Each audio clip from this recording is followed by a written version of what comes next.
calor tremendo, né? Eu queria ter nascido aqui. Mas frio. Olha, não, despiciando, né?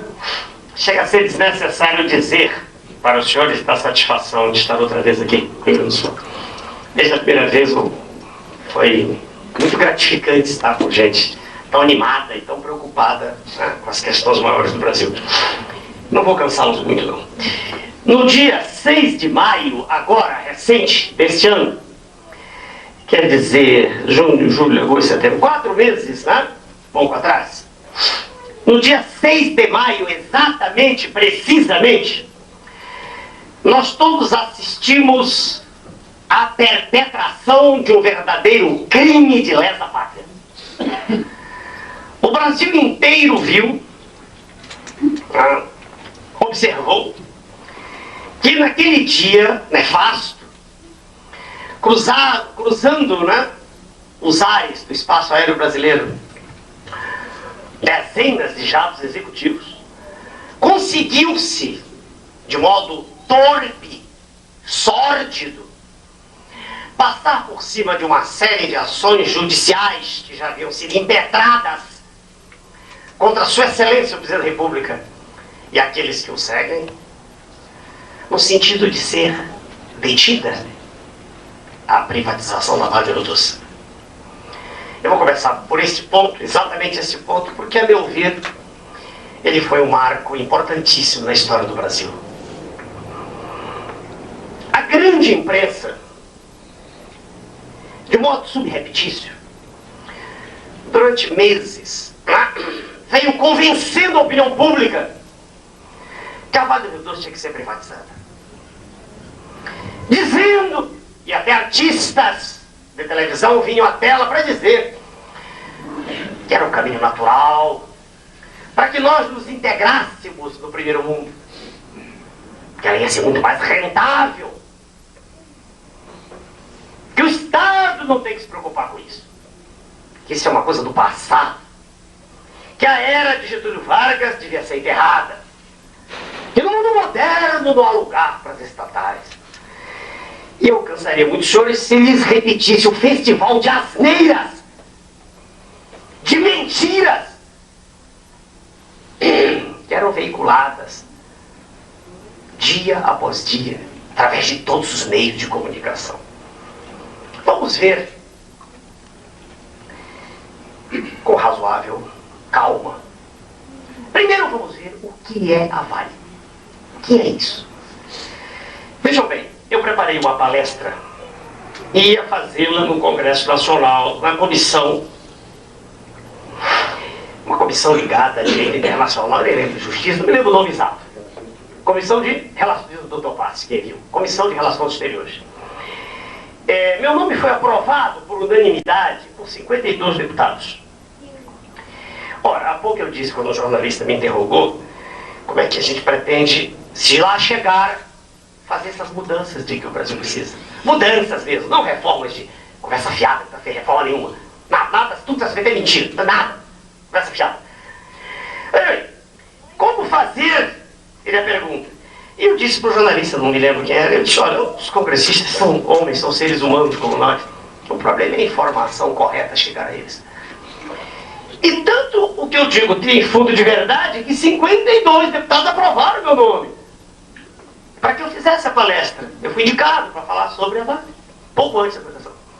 Qual é a minha surpresa quando,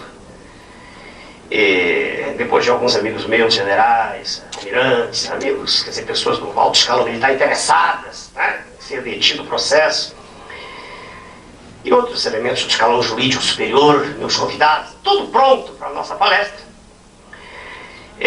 Por ordem direta superior, a palestra foi cancelada. Sem aviso prévio, um dia antes, né? Vocês podem chamar de aviso prévio um dia. E não falei. Quando nós tivemos o ingresso do nosso partido, do deputado federal, cuja presença nos honra hoje, o doutor De Velasco, nós tivemos a mesma palestra. Agora numa sala, claro, né, para os nossos, doutor professor Irabon estava, o doutor Plácio também esteve. Falamos para 1000 pessoas que foram do Rio de Janeiro, de São Paulo, né, diversos lugares aqui do Sul. E mostramos com slides, claro que não havia nenhum veículo de comunicação presente. Nenhum. Falamos dentro do Congresso Nacional, comemorando a entrada de um deputado federal. Isso não é uma brincadeira. Não havia nenhum. Só uma palavrinha aqui, agradecendo as palavras tão gentis do jovem jornalista que é do nosso partido. Não são seus colegas que têm culpa disso. Seus colegas são empregados. Existe um controle monolítico do processo. Desculpe, o senhor é muito jovem, né? Estou falando direto do senhor. Há um controle monolítico do processo de informação. Monolítico. Do que eu vou dizer aqui que tem importância, nada vai sair. E se sair, parabéns à imprensa do Rio Grande do Sul, parabéns. Mas que saia o que é importante. Não só contar que eu estive lá e falei que eu vou dar dados importantes. Que se publiquem então, vamos ver. E eu direi que é excepcional a posição da imprensa aqui. Direi, conseguiu fazer isso. Vamos lá, ele disse que eu ia começar com o senhor dizendo o que é a Vale. Ainda é, não deixou de ser. Vejam bem, a Companhia Vale trouxe um sistema integrado em que o senhor tem uma mina da qual se extrai o minério. A mina da qual se extrai o minério, o senhor tem a ferrovia que leva o minério, o senhor tem o porto e o senhor tem um navio transoceânico. Dizendo as palavras, a gente não tem ideia do que é isso. Mas é uma coisa muito grande. Eu estou falando do que está instalado. Muito grande. Vamos deixar a reserva mineral para daqui a pouco. Para os senhores terem ideia, o transporte que se faz, por exemplo, de minério, é algo tão colossal que nos põe no lugar de segundo do planeta, depois da Austrália. Coisa estúpida, monstruosa, milhões de toneladas.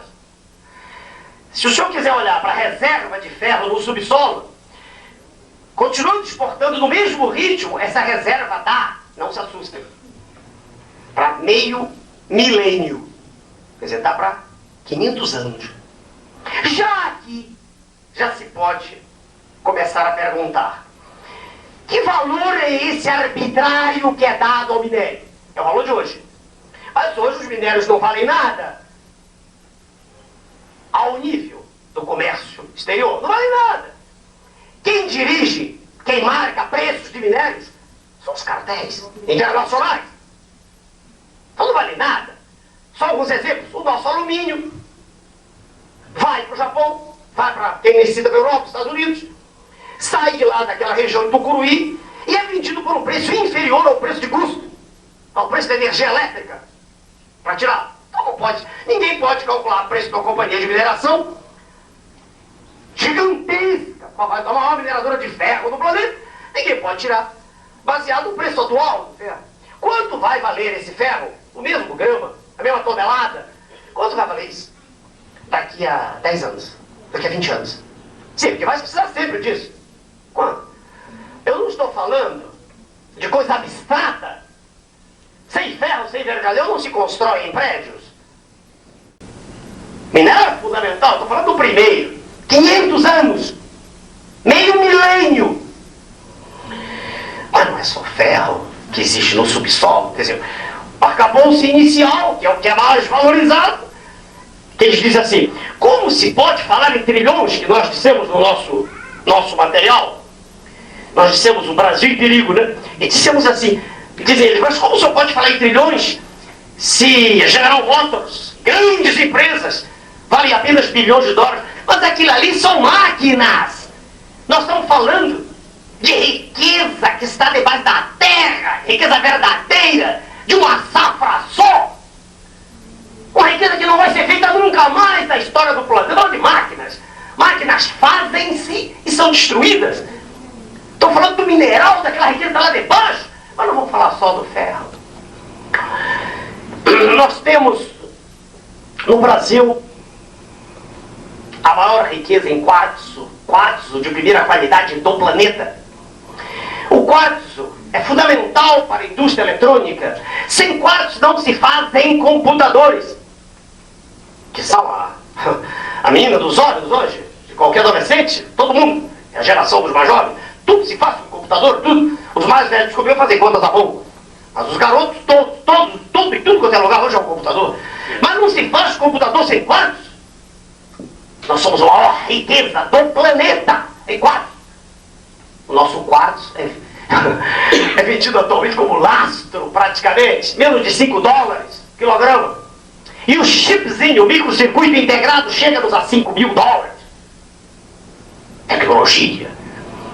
Dizem pra mim de vez em quando, quer dizer, dizem com muito cuidado, né?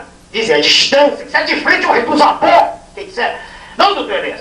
Quem quiser mineral não vale nada. De longe, dizem muito longe, né? Claro. Debate nunca ninguém veio. Nunca. Nunca. Uma vez só, em 94, o candidato do PT foi chamado a atenção. E começou a dizer bobagens. Teve que calar-se instantaneamente. Não veio. Mas veja o senhor, como é engraçado. Ele diz assim, a tecnologia é fundamental, a matéria-prima não vale nada. Meu Deus, como é que eu vou construir prédios? Como é que eu vou construir navios? Como é que eu vou construir aviões? Vamos dar um exemplo. Existe um minério chamado nióbio. Eu fui o primeiro candidato a presidente da República que falou nióbio no Brasil. Primeiro. Não sei se os outros não falam por ignorância ou por má fé, ou pelas duas coisas juntas. Um pouco de tudo. O nióbio é um elemento químico prodigioso, extraordinário, para a fabricação de aviões supersônicos. Aviões agora estão aí, no século XXI, para ir do Rio, talvez antes, nos próximos 2 anos, do século XXI já, para ir do Rio de Janeiro, né, a Nova York, sobe e desce, faz um voo suborbital. Quer dizer, aviões supersônicos está aí toda hora, todos que ele está viajando, passam da velocidade do som, ultrapassam a barreira. O nióbio é fundamental. Sabe quem tem o maior nióbio, a maior quantidade do mundo, no Brasil?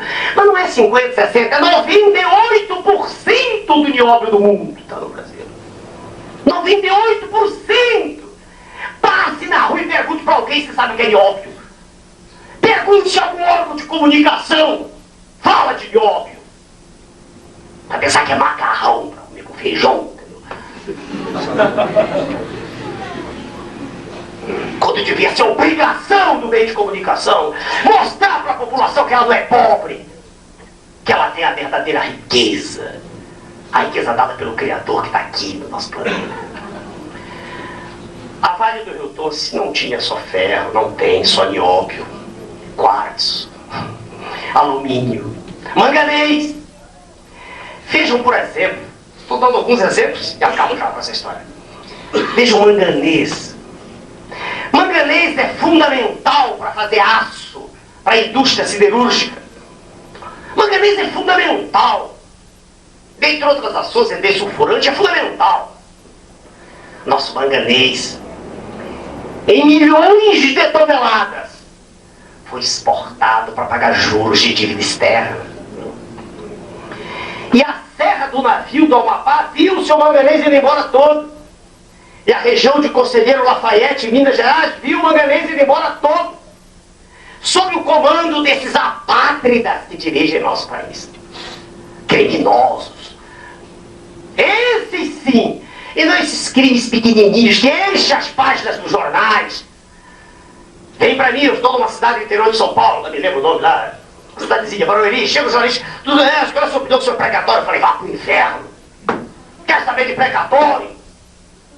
Todos os dias, do mês inteiro, lá nos jornais precatórios. Precatório é ladrão de galinha. Eu estou falando de ladrão de banco. O que vai embora são bilhões de dólares. Esse manganês que foi embora, senhores, e que deixou só buracos do lugar, sabe onde ele está? Está na Pensilvânia, para compor as reservas estratégicas dos Estados Unidos. Claro, o manganês é fundamental, está lá guardado. Imbecis! Os que gritam, né? Nacionalistas retrógrados. Alguns dizem que isso é fascista. Claro.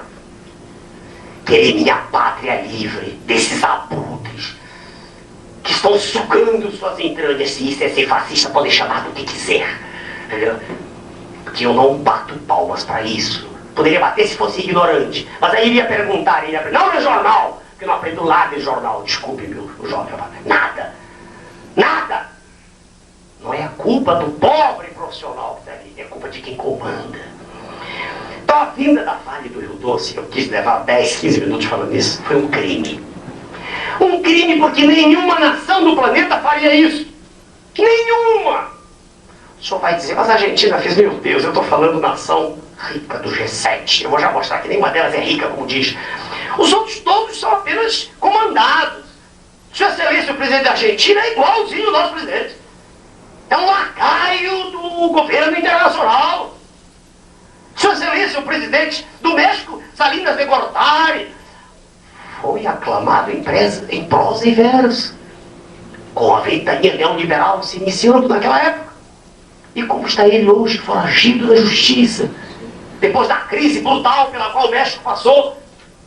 E como está a Nova Zelândia, onde tudo começou? Tudo começou lá. A Nova Zelândia era um exemplo, né, de uma civilização sorridente, civilização que acreditava no seu futuro. Aí fizeram as reformas, igual as reformas. E as páginas dos jornais se enchem. Reforma, bicha, reformas, reformas. Querem saber como está a Nova Zelândia? Hoje, o maior índice de suicídios do planeta, não sai jornal nenhum. Maior índice de suicídio do planeta. Vamos voltar ainda para nos despedirmos já da Vale. O patrimônio da Vale não é de 1 bilhão, de 2 bilhões, de 5 bilhões, era no mínimo. Se aferíssemos tudo ao preço de hoje, era no mínimo de 1,5 trilhão a 2 trilhões de dólares. Trilhões. Não estou falando de máquinas, de navios, de portos, não estou falando do conhecimento teórico acumulado pela Docegel, né? Firma de geólogos que tem a prospecção completa quase completa do subsolo do nosso país. Não. Só a matéria-prima no subsolo. Só trabalhando com o ouro, só ele. Que daqui a pouco vai nos dar mais, né? Quando começarmos a tirar os veios que lá estão, vai nos dar mais do que as minas da África do Sul que estão se acabando. Só em reservas minerais. Só isso. Esse patrimônio não podia ser inferior a 2 trilhões. Os senhores sabem, antes de quando foi vendido, que não tinha como vender. E os senhores assim, mas não há um preço. Eu respondo, não há preço. Ninguém vende o seu dedo. Ninguém vende o seu olho. Alguém pode, por amor, dar a sua córnea. O senhor tem 2 olhos e um filho seu ficou cego, o senhor pode dar. Ou até um grande amigo, dar numa sensação, né, numa atitude cristã, o senhor pode dar o senhor não vende o seu olho. Não há preço para o olho. É a dádiva divina, não há preço. A imagem que eu uso é sempre a mesma. O cérebro de uma criança, dessas pobres crianças que estão na rua pedindo esmola no Brasil inteiro, vale mais que qualquer lista de computadores feitos nas fábricas da IBM. Não há preço para isso. Então não havia preço para a Vale, a nossa soberania. Quando nos levantarmos, podemos dizer: senhores da região do Ruhr da Alemanha, paguem o nosso preço ou nós não mandamos mais 1 miligrama de ferro. E aí sim, aí os senhores todos perceberiam, nesse instante, quão rico é o nosso país. A Vale não podia ser vendida. Para encerrar, como é que ela foi vendida? Agora, do outro lado da história, do qual participou de modo ignominioso a grande imprensa. Como é que ela foi vendida? Todo mundo deve ter visto nos jornais aquele cheque publicado. Ela foi vendida por 3,338 bilhões. 3 bilhões. Isso corresponde, num cálculo singelo, a 0,05% do valor. 0,05. 5 centésimos por cento. Nem 1%, muito longe de 1, nem meio. A 10ª parte de 0,5% do valor. Mas mesmo assim, o que é pior, é mentira que esse dinheiro entrou. Também isso é mentira.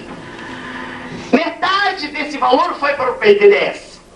Um grande empresário, que foi obrigado a vender sua empresa antes de falir, há pouco tempo atrás, amigo meu. Ele disse: doutor Enéas, o BNDES, de tudo que está, é o que há de mais podre.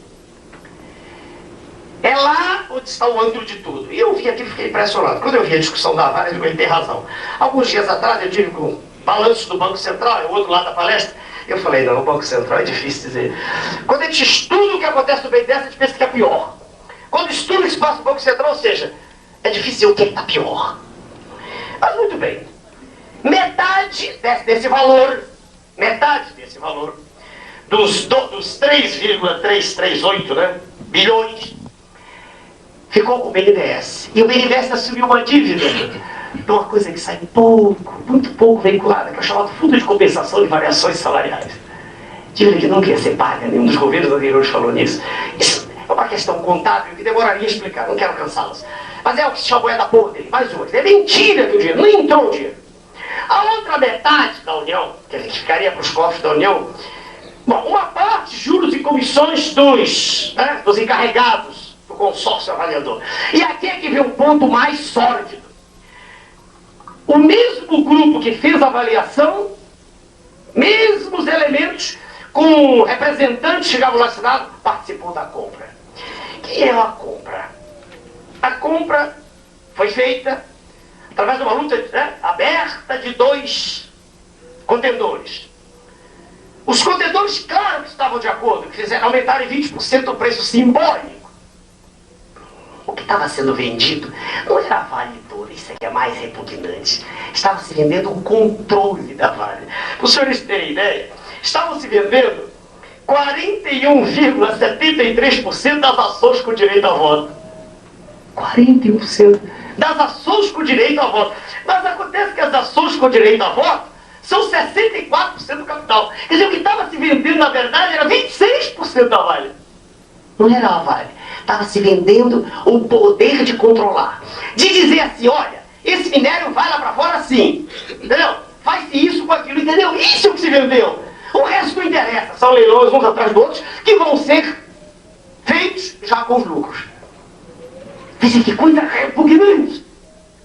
Agora vamos ver quem comprou. Os senhores viram nos jornais, CSN, siderúrgica, mas a siderúrgica nacional já não é mais nacional, já tinha sido privatizada. Aí dizia assim, mas quem está por trás dela é o Bradesco. Será? Segundo grupo, Opportunity. Terceiro grupo, National Bank. Nós, estudando o assunto, quando eu digo nós, o nosso grupo, engenheiros nucleares, procuradores militares, juízes, generais, estudamos o assunto. E vimos que por trás de tudo isso estava uma figura maquiavélica de um dos homens mais poderosos do mundo, chamado George Soros, que é indicado nos altos escalões do planeta como um dos imperadores do narcotráfico. Claro que alguns dos senhores dizem, esse homem está delirando. Não estou delirando, não. Essa revista aqui, um ou dois dos senhores podem ter, Executive Intelligence Review, que não está nas bancas, apresenta, na sua edição de 29 de agosto de 97, uma figura interessada. George Soros, Drug Pusher for the Queen. O senhor vê a figura dele aqui, eu leio toda semana essa revista. E que vergonha. Na primeira página, está em inglês, eu vou traduzir para o senhor. Na primeira página, está grifada aqui, professora Paula. Veja aqui, tio, está grifada. No Brasil, na revista escrito com Z, claro, o grupo Opportunity Soros foi parte do consórcio que comprou a Vale do Rio Doce, o gigante de mineração nacional. Foi para lá que foi a Vale. A Vale foi vendida por narcotráfico. Não estou falando aqui numa plateiazinha respeitada, mas não. Falei na televisão há poucos dias. Que me cuidem-me se quiserem, não tenho medo. Foi na televisão, na Rede Record. Quem tomou conta da Vale foi o narcotráfico. Não sou eu que estou dizendo. Então, de Vale não vou falar mais nada. Muito mais. Vejam a que ponto nós chegamos. Vejam quem é que está no comando do Brasil. Vejam que imundice. Não sei quem daí vai querer ser candidato, mas eu já estou dizendo, depois eu saio, vocês vão conversar com os colegas. Parem de falar em buraco de rua. Parem de dizer besteira. Saiam dessa discussão imbecil. Temos que construir uma escola, porque nós temos que educar. Claro que tem que educar, mas como se pode pensar em educar Se o dinheiro para pagar professor dá para dar para ele 1 a 2 salários mínimos, quando paga isso? Qual é o professor que vai ter prazer de dar aula numa miséria? Tem hoje no partido uma figura egrégia, um professor de medicina dos mais respeitados. Apareceu na televisão comigo. A maior autoridade do Brasil em doenças infecciosas. Qualquer médico sabe, se houver algum na sala sabe. Professor Ricardo Veronese. Perguntem para ele como está o serviço de saúde do Brasil, de ponta a ponta. Não adianta perguntar para alguém aqui, porque é igual do Acre, Rio Grande do Sul. O pobre está morrendo da míngua. Não há dinheiro para nada. Mas como pode haver dinheiro se, além da entrega das estatais estratégicas, disso que eu estou falando, além disso, agora o outro lado, do dinheiro que entra. Qual é o dinheiro que entra? O dinheiro que entra, vamos trabalhar só com o plano federal. Só o federal. Só. Em 94, entraram 60 bilhões de dólares. Em 95, 84 bilhões. Eu escrevi essa caixinha no passado, está atrasado. Eu já atualizei. Diz aqui que serão no mínimo 90. Foram 96 bilhões. Repara que está subindo. É mentira tudo que eles dizem. Em 97 vai para 120 bilhões, no mínimo. Há quem diga que vai mais. Agora, só estou falando federal. Mas como é que não há dinheiro para nada? Aí vem o governo e diz: há um déficit público, nós gastamos muito, como é que eles dizem, né? Com a máquina.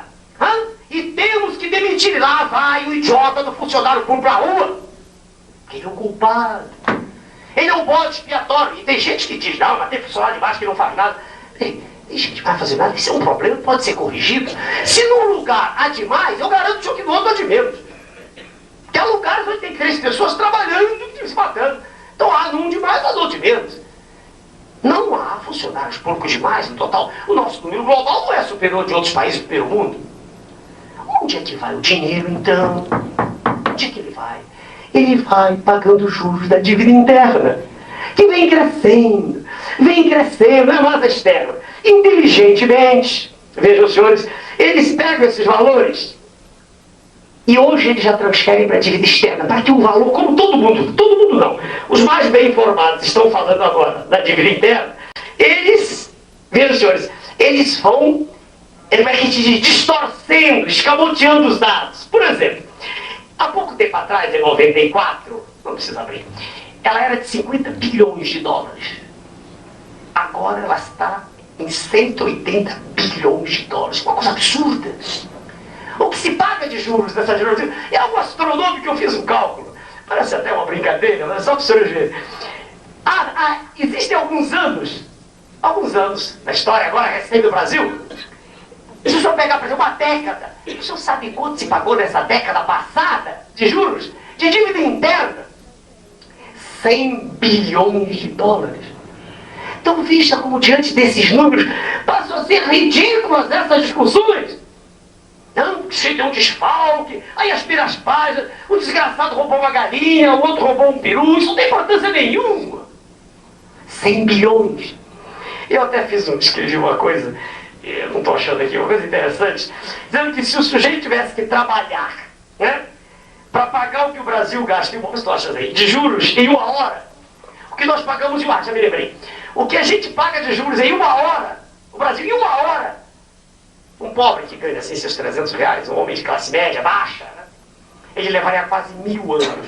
Bem, aqui quando eu escrevi levaria 975, eles baixaram a taxa, agora está 750 anos. Imagina o sujeito trabalhando 750 anos para pagar o que o Brasil paga em juros 1 hora. Quer dizer, senhores, não tem solução. Não adianta. Não tem solução. E vou mais longe agora, para estar chegando ao finzinho. Tudo de que eu estou falando ainda é café pequeno. Os países hegemônicos, quem são eles? Inglaterra, França, Alemanha, Japão, Estados Unidos, Canadá, Inglaterra, Itália, estão numa situação desesperadora. Falta-lhes o que será fundamental no século XXI. Falta-lhes energia para movimentar todas as suas máquinas, todos os seus navios. Nada se move, nada se transforma sem energia. Na história da humanidade nós tivemos a época do carvão mineral. No século agora que está acabando, tivemos o petróleo. E o petróleo está acabando. Daqui a mais 10, 20 anos no máximo não haverá petróleo. E para onde é que a humanidade vai voltar seus olhos? Para poder ter suas máquinas funcionando, seus automóveis, tudo que funciona, né? Para poder ter luz elétrica. Para onde? A humanidade vai se voltar para uma coisa só, para o Sol, que é a fonte praticamente eterna de energia. É claro que a grande maioria fica tolo. Como é que eu posso usar energia solar? É simples, simples. A natureza, de modo sábio, pega a energia solar e absorve essa energia nas folhas das plantas. Tá?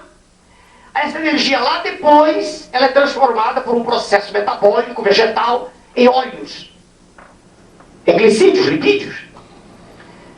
Sabe-se hoje, qualquer indivíduo que tenha feito ciência sabe, que os óleos vegetais do Brasil, óleo de babouna, óleo de babaçu, qualquer um deles, é capaz de substituir o diesel com muita vantagem. E é exatamente isso. É nisso que consiste a razão de os olhos lá de fora estarem voltados para a Amazônia. Quer dizer, eles sabem que aqui está a riqueza maior do planeta, a riqueza energética. Para os senhores terem ideia, o Brasil, esse continente, recebe em um dia de sol mais energia do que 120 mil usinas de Itaipu funcionando a todo vapor. É por isso que tem tanta gritaria. É por isso que querem internacionalizar a nossa Amazônia.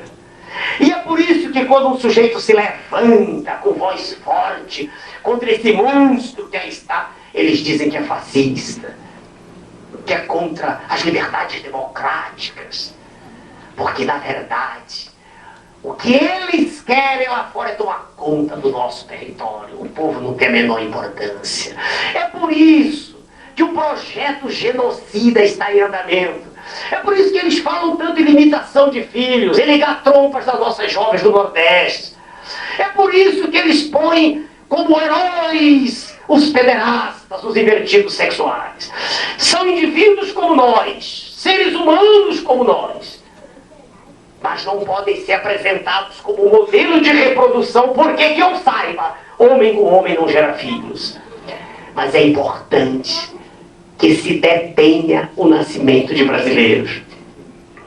É importante que essa terra seja um espaço enorme com o mínimo de gente. É importante que a nossa população seja a mais analfabeta possível. É importante que daqui não se levante nenhuma voz, para que esses patifes que aí estão possam pegar tudo que é nosso e entregar para o exterior. Essa é a verdade, que não é dita pelos meios de comunicação. Nisso é que reside a questão fundamental. Tudo mais é conversa fiada. Perguntou-me o jornalista. Nacionalista, o senhor aceitaria o senhor Brizola? Claro, toda a postura do senhor Brizola do passado sempre foi de um homem preocupado. Mas se ele recentemente se uniu ao PT, eu sou obrigado a dizer que eu não acredito mais. Porque as estruturas todas que estão por trás do PT são entreguistas. O senhor Luiz Inácio Lula Silva, dos Estados Unidos, em 1992, assinou o Diálogo Interamericano, que é um documento onde tudo isso que eu estou falando está escrito. Onde se prevê, e depois isso passou para o consenso de Washington, a reforma administrativa, onde se prevê o controle da natalidade, onde se prevê a liga, tudo de que eu estou falando. Está claro, só para quem não sabe ler. Claro, só quem não sabe ler que lê. Meus amigos, o cenário é dantesco. É um cenário que Getúlio Vargas viu, né? Viu naquela época, quando ele nacionalizou o subsolo, né? Quando ele criou, o senhor sabe, né? Tanta coisa que nos fez, e ele daqui da região dos senhores, que nos fez ter orgulho da nossa pátria. Foi o último nacionalista, o último. De lá para cá, antes dos militares, durante e depois, é uma sucessão de governos entreguistas. Antes, durante... Parem de estar falando de ditadura, isso tem a menor importância. Do ponto de vista, não foi um ato ditatorial que foi pior. Pior foi a entrega de tudo. E isso também a imprensa não fala. O pior que ocorreu no governo militar foi a entrega. Naquela época, iam se assinando documentos e tudo ia indo embora. É isso que está por trás de tudo. É a grande riqueza de uma nação que tem tudo para ser soberana, de uma nação que é a mais rica do mundo, que tem 1/5 da água de beber, da água potável do planeta. 1/5, 20%, 21% estão aqui, 15% estão na Amazônia, enquanto lá fora briga-se por causa de água potável. Enquanto nos Estados Unidos eles fazem usinas de dessalinização. E sabem qual é o material fundamental para a usina? É o titânio. E sabem quem é que tem titânio no Brasil? Lá na Amazônia, numa das chaminés vulcânicas, duas recém-estudadas, existe mais titânio do que todo o titânio que existe no planeta. Triste, né? Isso não sai em nenhum órgão de comunicação. Alguém me pergunta assim, por que o senhor fala com tanta raiva? Eu, quando dou aula de medicina, e meus colegas já me viram dando aula, não falo com raiva. Agora mesmo, amanhã, eu estou saindo daqui, vou para Minas, abrir um congresso. E vou falar sobre o sistema de condução do coração, um assunto completamente diferente. Eu não estou com raiva. Porque eu estou falando da natureza, de uma coisa bela que a natureza fez. Tá? Mas quando eu me volto para esse processo político podre, acobertado pela imprensa podre, eu não posso falar sorrindo. Porque eu vejo na minha nação, da qual eu sou filho, daqui, quando alguém brasileiro vem com conversa em inglês, eu sei falar inglês, mas eu quero falar português, essa é a minha língua. Aqui eu nasci, sou filho dessa terra, e vou morrer aqui. É daqui que eu gosto. Já morei lá fora, sou estrangeiro, eu vou daqui. E enquanto uma gota de sangue estiver circulando nos meus vasos sanguíneos, eu vou lutar. Não interessa se chega ou não, isso é irrelevante. Claro que eu estou lutando para isso. E chegar, não tenho dúvidas, nós vamos ter orgulho de sermos brasileiros. Nós vamos levar.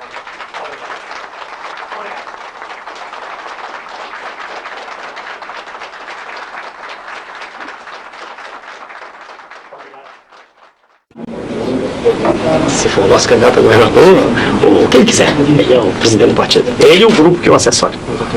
Professor Dr. Enéas, com relação ao programa do partido, alguns assessores já adiantavam que era muito importante que os presentes, se quiserem ingressar no partido, tenham compromisso com o programa do partido. Exatamente. Basicamente o que era? Isso não se diz em 2 minutos. Não sei que poder decidir, a gente sabe. Mas os 2 minutos são um tempo muito reduzido. Nós vamos fazer uma palestra para eles, mostrando a eles o que ocorre com o nosso país. É um Brasil em perigo, né? Segundo um documento nosso que nós escrevemos e publicamos ano passado, que retrata a realidade dantesca do país. Não é só nossa, da Argentina, do México. Nós mostramos um projeto maquiavélico, né? Urdido pelas potências hegemônicas, né? O grupo do G7. Projeto esse que está em andamento a passos acelerados e do qual suas excelências, os governantes dos países periféricos, participam. Nós mostramos isso, mostramos que só há uma saída nesse cenário de que todos nós participamos, queiramos ou não. A única saída, e nós propomos, é a ruptura com o sistema financeiro internacional. Eu não vou falar de questões maiores, de questões centrais, da macroeconomia, né, da crise energética, é disso que a gente vai falar. E mostrar que as questões regionais, por mais importantes que sejam, elas são sempre decorrência dessas questões maiores. Para encerrar, ainda que o senhor tenha a possibilidade de conseguir vencer esses obstáculos e se consagrar presidente da República, o senhor acha que o seu programa nacionalista teria condições de vingar e ter força em fazer valer e ser aprovado e ser efetivado de uma forma isolada apenas com o plano? Claro, mas o Congresso é feito de cidadãos que estão também preocupados com a nação. Eu nunca disse em nenhum momento que o Congresso é feito de seres que não são humanos, são tão humanos quanto nós. E aquilo de que se necessita no país é de uma palavra forte, bem informada, bem intencionada e trazendo às pessoas que estão no Congresso a informação precisa e não distorcendo a verdade, apresentando a verdade uma imagem pálida que não corresponde em absoluto à realidade dos fatos. Sobre a possibilidade de coligação com outros partidos? Desde que haja a preocupação nacionalista, quer dizer, patriótica, nós não temos restrição nenhuma. É claro que com o governo federal, de Sua Excelência, é impossível, porque o governo de Sua Excelência da República é por excelência interista. Com o chamado Partido dos Trabalhadores é também possível, uma vez que nós temos como documentar isso, é apenas uma outra face da mesma moeda. Aliás, até livro publicado sobre isso agora, um sociólogo examina a origem ideológica do PSDB e do PT como sendo a mesma. Hoje é o dia. Primeiro uma palestra nossa, ideológica, né, mostrando para os colegas que se aproximam aquilo que nós queremos, né, o que nós pensamos, mostramos a nossa bandeira, e após a aceitação ou não da bandeira, aqueles que estão E o slogan da campanha vai continuar o mesmo, que chamou a atenção? Não há nenhum segundo, senhora. Uma marca registrada. Eu não mudei de nome, senhora. Não foi fabricado o meu nome de batismo. Ok. Obrigado. Obrigado, senhores. Obrigado. Obrigado. Essas falas do jornal A Rota. E nós esperamos o que se avizinha aí é mais tempo, né? Não deve haver 10 candidatos. Se houver 10, é um minuto de novo. Mas se for um minuto, nós brigamos com o minuto. Falando dessa coligaria com o PDT, já que o PT e o PSDB sobre isso que é da mesma raiz. Olha, o senhor Brizola conversou com que me parece, pelo que leio, não sei. Parece que está com o PT, né? Então,